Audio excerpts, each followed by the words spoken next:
Хүрэлцэн ирсэнд маш их талархаж байна. За энэ чадварчуулах үйл ажиллагаанд төрийн бас байгууллагуудыг чадварчуулах, тохионы хийлд анхаарлаа тавих, энэ асуудал диплом байгуулах маань энэ төслийг хамтран хийж байгаа маш их талархаж байна. Чадварчуулна, нийгэмшүүлэх энэ асуудал бол их маш их хүнд асуудал. Тэгээ биднэрт мэдээлэл авахгүй, мэдлэг борлуулах хэрэгтэй гэдэг. Шинэ төсөл нээж ийн гэдэг бол үнэхээр том тааллыг бид бүхэнд нээсээр байгаа юм аа. Энд маш их талархаж байна. Баяртай байна би. За манай байгууллага бол 2007 онд үйл ажиллагаагаа анх байгууллагад үйл ажиллагаагаа явуулж эхэлсэн. Тэгээд бид нэр бас салбар зөвлөлүүдийг бас байгуулсаар байгаа. Тэгээ мөн манай байгууллага 8 ажлын хэсэгтэй энэ дотор боловсрол хариуцсан, соёл урлаг хариуцсан, спорт хариуцсан, нийгмийн харилцаа, гадаад харилцаа хариуцсан гэдэг ажлын хэсгүүд ажилладаг. Бидний зорилго бол ер нь бол дүүлийн иргэдийнхаа дуу хоолойг төр засагт хүргье. Тийм ээ? Энэ дуу хоолойг өргөж тавья.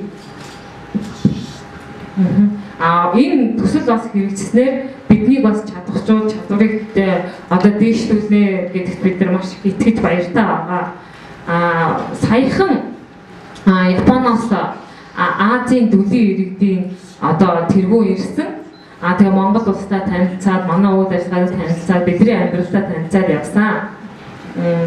Тэгээд манай үндэсний холбоотой Дэлхийн Азийг хариуцсан холбоо гишүүнээр бид нар орж бид нар маш ойрхон ажиллахаар болсон байгаа. Мөн бид нар бас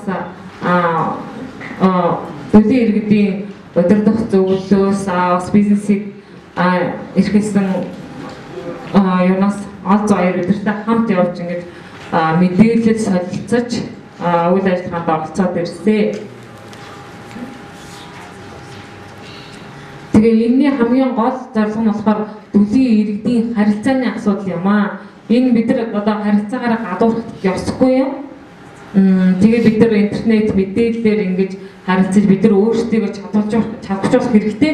Энэ туслалцаажууд маш их баяртай байна. Тэгээ хамтран ажиллаж байгаа байгууллагуудаа дахин баяртай байна. Бидний оролцоог нэмж яагаад маш баяртай байна. Тэгээ хамтран ажиллахдаа таатай байна. За та бүхэндээ баярлалаа.